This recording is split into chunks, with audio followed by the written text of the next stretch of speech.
جیسے جیسے میں رپورٹ پڑھتی جا رہی تھی ویسے ویسے میرے پیروں کے تلے سے زمین نکلتی جا رہی تھی۔ رپورٹ میں وہی کچھ لکھا ہوا تھا جو کچھ بھابھی نے بھائی سے کہا تھا۔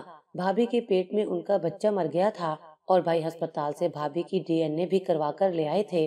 میں سر پکڑ کر نیچے بیٹھ گئی۔ اماں نے مجھے تسلی دی اور کمرے میں لے گئی، مگر میرے ذہن میں مسلسل بھابھی کا مجھے قاتل کہنا سنائی دے رہا تھا۔ اس کے بعد سے بھائی مجھ سے اور اماں سے بے حد ناراض ہو گئے۔ میں نے اور اماں نے بھائی کو اپنی صفائی دینے کی بہت کوشش کی، لیکن بھائی ہماری کوئی بات سننے کے لیے تیار نہیں تھا۔ اماں بیٹے کی ناراضگی کی وجہ سے بہت پریشان رہنے لگی تھیں، جبکہ بھابھی کو تو کوئی پرواہ ہی نہیں تھی۔ صبح بھائی کے سامنے اپنا ناشتہ خود بنا لیتی، جبکہ دن میں میرا پکا ہوا ہی کھاتی اور رات کو باہر سے کچھ آرڈر کر لیتی تھی۔ پورا دن مجھ پر حکم چلاتی اور رات کے وقت بھائی کے سامنے ایسی بن جاتی جیسے کہ ہمیں جانتی ہی نہ ہو۔ ایک دن صبح کے وقت میں گھر کی صفائیاں کر رہی تھی جب بھابھی صوفے پر بیٹھی ہوئی تھی۔ اس نے بھائی کو فون کیا اور انتہائی مریل سی آواز میں بولی، ناصر آج میری طبیعت ٹھیک نہیں ہے، تم کہو تو میں تمہاری بہن سے کمرے کی صفائی کروا لوں۔ بھائی نے نہ جانے کیا کہا، جبکہ بھابھی نے کال کاٹ دی اور کہنے لگی، آج میرے کمرے کی بھی اچھے سے صفائی کر دینا، تمہارے بھائی سے اجازت لے لی ہے۔ میں نے بھابھی سے کہا، اس میں بھائی کی اجازت لینے کی کیا ضرورت تھی، میں تو ہر روز ہی آپ کے کمرے کی صفائی کرتی ہوں۔ بھابھی کہنے لگی، ہاں تو اس میں بڑی بات کیا ہے، اس کمرے میں صرف میں تو نہیں رہتی، تمہارا بھائی بھی تو رہتا ہے، اب زیادہ باتیں نہیں کرو، جاؤ جا کر صفائی کرو۔ میں اس کمرے میں صفائی کرنے چلی گئی، جبکہ وہ ٹی وی لگا کر دیکھنے لگ گئی۔ میں جب بھابھی کے کمرے کی صفائی کر کے باہر آئی تو بھابھی مجھے دیکھ کر مسکرائی تھی۔ اس کی مسکراہٹ کچھ عجیب سی تھی، لیکن پھر میں اسے اپنا وہم سمجھ کر دوسرے کاموں میں مصروف ہو گئی۔ میں سوچ بھی نہیں سکتی تھی کہ میری لاپرواہی مجھے کس قدر بھاری پڑ سکتی ہے۔ کاش کہ مجھے ذرا سا اندازہ ہوتا کہ اس کے دماغ میں کیا چل رہا ہے تو میں اس کے کمرے میں جاتی ہی نہ، مگر میں کہاں اس کے شاطر دماغ تک پہنچ سکتی تھی۔ جہاں پر میری سوچیں ختم ہوتی تھی وہاں سے اس کا فسادی دماغ کام کرنا شروع کرتا تھا۔ اس بات کا اندازہ مجھے بہت جلدی ہونے والا تھا۔ اگلے اس عورت نے سکون سے ناشتہ بھی نہ کرنے دیا۔ بھائی نے بھابھی سے کہا کہ ناشتے کے بعد مجھے کمیٹی کے پیسے لا دو، آج کمیٹی دینی ہے۔ بھابھی جی کہتے ہوئے کمرے میں چلی گئیں اور کچھ ہی دیر کے بعد باہر آئیں اور بھائی سے کہنے لگیں، ناصر کمیٹی کے پیسے نہیں مل رہے۔ بھابھی کی بات سن کر بھائی ایک دم ناشتہ چھوڑ کر اپنی جگہ سے اٹھ کھڑے ہوئے اور کہنے لگے، پیسے تو تمہارے پاس تھے، کہاں جا سکتے ہیں، ادھر ہی دیکھو، بلکہ میں خود دیکھتا ہوں۔ بھائی بھابھی کے ساتھ پیسے ڈھونڈوانے چلے گئے، اماں بھی ان کے پیچھے گئی تھی، جبکہ میرے دماغ میں تو کچھ اور ہی سوچ آ رہی تھی۔ میرے ذہن میں بار بار بھابھی کا کل والا مسکراتا چہرہ آ رہا تھا۔ بھائی نے بھی کمرے میں ہر جگہ دیکھ لیا، مگر پیسے ہوتے تو ملتے نہ۔ بھابھی بولی کہ پیسے میرے کمرے سے چوری ہو گئے ہیں۔ بھائی نے کہا، چوری کون کر سکتا ہے، ہمارے کمرے میں آج سے پہلے تو کبھی ایسا نہیں ہوا، کون کر سکتا ہے چوری۔ تب بھابھی نے ایسی بات کی کہ جس کا مجھے ڈر تھا۔ بھابھی نے چیخ چیخ کر میرا نام لیا اور کہا کہ کل اسی منحوس نے کمرے کی صفائی کی تھی، ضرور اسی نے کل پیسے نکالے ہوں گے، تبھی تو کل یہ بازار بھی گئی تھی۔ میں بھابھی کی بات سن کر حیران رہ گئی۔ بھائی مجھے کسی مجرم کی طرح دیکھنے لگا اور مجھ سے پیسے مانگنے لگا، مگر میں 1 لاکھ کہاں سے لاتی۔ بھابھی نے سارا کا سارا ملبہ مجھ پر ڈال کر مجھے چور ثابت کر دیا تھا۔ بھائی سر پکڑ کر بیٹھا تھا، اب کمیٹی تو ہر صورت دینی تھی۔ تب اماں کمرے میں گئیں اور میرے لیے بنائے گئے زیورات میں سے کچھ لا کر بھائی کو دیے تاکہ بھائی انہیں بیچ کر رقم ادا کر سکے۔ بھائی نے اماں سے زیور لیے اور اماں کو کہا، اس کو لگام میں ڈالیں، نہیں تو اگلی دفعہ میں اس کے ہاتھ ہی کاٹ دوں گا۔ آج پہلی مرتبہ بھائی مجھ پر چیخ رہا تھا۔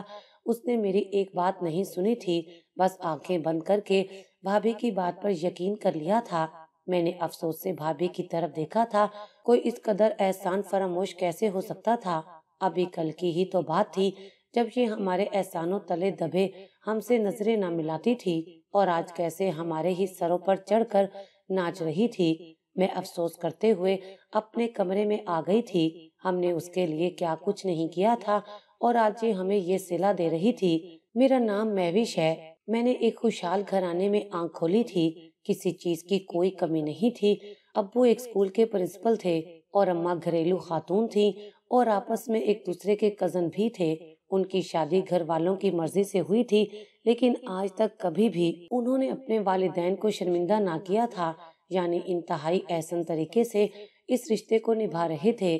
کبھی کسی نے نہیں سنا تھا کہ ان کی آپس میں کوئی لڑائی ہوئی ہو۔ سب اپنے اپنے بچوں کو میرے اماں ابا کی مثالیں دیا کرتے تھے۔ اماں کا سسرال بھی اچھا تھا۔ شادی کے 10 سال تک اماں کے گھر کوئی خوشخبری نہیں آئی تھی، مگر مجال ہے جو کبھی ساس، شوہر یا نند میں سے کسی نے اماں کو تانا بھی دیا ہو۔